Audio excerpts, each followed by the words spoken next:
دكتور أنا شعري بيقع بطوله.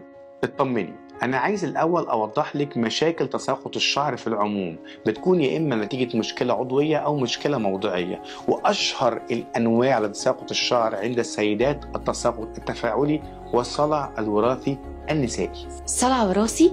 أنا عايزك ما تقلقيش، الصلع الوراثي النسائي مختلف تماما عن الرجال.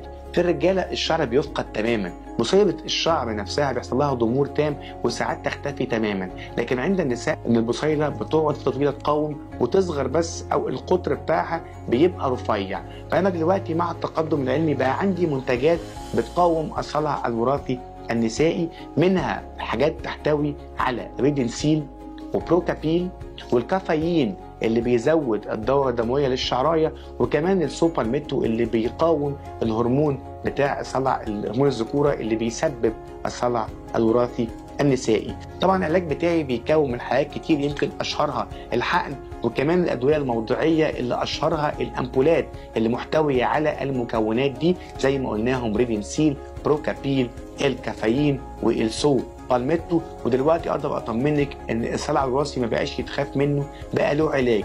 ايه العلامات اللي بحس بيها ان العلاج بيتحسن؟